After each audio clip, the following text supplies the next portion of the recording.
species do you target with hand lines? Any. Just whatever. The fish doesn't know how you're fishing. Only you do. And what you think doesn't really matter a whole lot to the fish. So what you have to do is think about the fish that you're targeting and then use a technique or a methodology that will best catch that fish.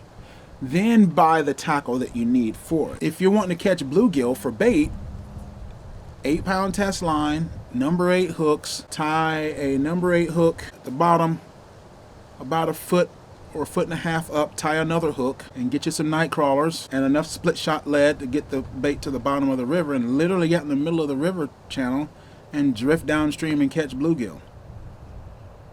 Or if you're in a lake from the shore, put your split shots at the bottom of the line, tie your stopper knot, split shots at the bottom of the line, come up, put you a hook, come up, put another hook, and literally just cast it out and fish it like you would a cane pole. And you're just casting it out. You know, that's for bluegill, any kind of fish, especially fishing the margin, small bait fish. Now, once you want to start to target eating size fish, like, you know, medium sized fish that are good for eating size, yeah, you got to bump things up. Well, get off that 8-pound test line and just get you some 20-pound test line, especially for fresh water. Salt water is completely different. Salt water, you just want to get you some 200-pound test line, and you ain't gonna do these, forget anything else, right? You know, 200-pound test line, that's it.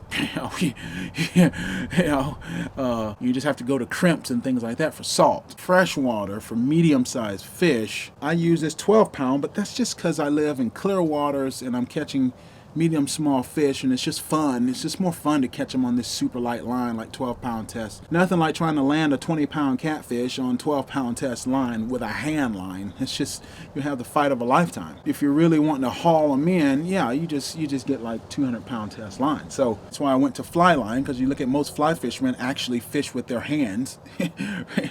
Right? They set the hook with their hands, and that's why I went. All you need is the line. And which fish can you target? Any fish you want to catch. You just have to understand, are you drifting, are you trolling, are you casting and retrieving? Now, casting and retrieving from a boat with a hand line is really misery, right? Casting and retrieving from the shoreline is actually quite easy.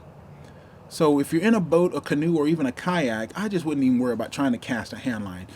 Trolling and drifting are your best bet. Size the line to the fish you want to catch. The best rule of thumb is to look at the line that you would normally use on rod and reel and go up a size or two. Like if you're used to fishing 4-pound test line for bluegill, get 8-pound test line. Just basically double the line, and until you get experienced enough or learn to tie my shock leaders that'll absorb that shock. If you're used to fishing 6-pound line for crappie, get 10 or 12-pound line. You'll catch them. If you're used to fishing 20-pound test line for catfish on your Abu Garcia 6500 C3s, get 40. Quite frankly, look at a lot of the lines that jug fishermen use, and quite frankly, that's exactly the kinds of line, you know, they're using those heavy trot lines.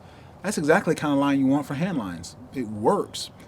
You have to work harder to get the weights down. You have to use more weights and things. That's why I went with the weighted fly line, but just double the line size that you would normally use on rod and reel, and you'll have your ideal lines for catching whatever fish you want, and you can target whatever fish you want.